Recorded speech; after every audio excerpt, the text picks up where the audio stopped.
I was reading this book, rereading it, by Ayn Rand, Capitalism, the Unknown Ideal, and a memory came to mind.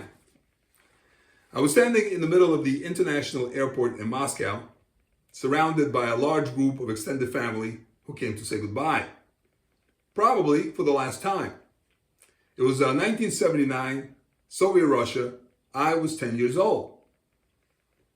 My parents, like millions of couples from around the world, loved the comfort, the security, the blistering warmth of collectivism that was suffocating their birth nation, and came to a new land, a place where they didn't speak the language, understand the customs, where they had not a friend in the world.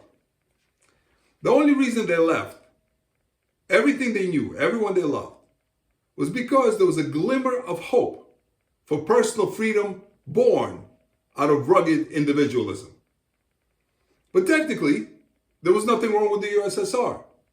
My parents had food, shelter, large family, friends. They, unusual for that time and place, even had a car. The only problem with our country at the time was that it was driven by the childish philosophy of history's most famous ne'er-do-well, the shaggy and corpulent Karl Marx, who destroyed 100 million lives with 10 simple words. From each according to ability, to each according to need.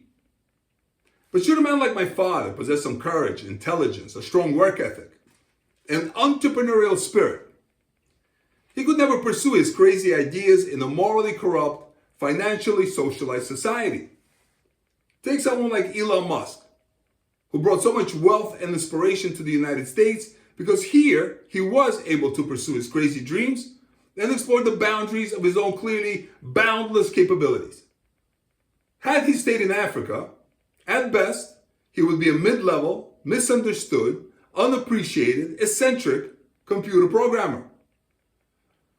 On every level but one, capitalism has proven superior to that sick ideology of poverty, corruption, and death.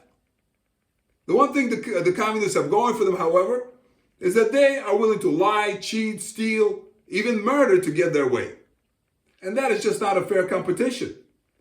That's why I believe that the only system of economics that must be taught and vigilantly defended as you would life, liberty, or property is the remarkable history of capitalism, and as a warning, the brutal reality of communism and its ugly twin sister, National Socialism or fascism.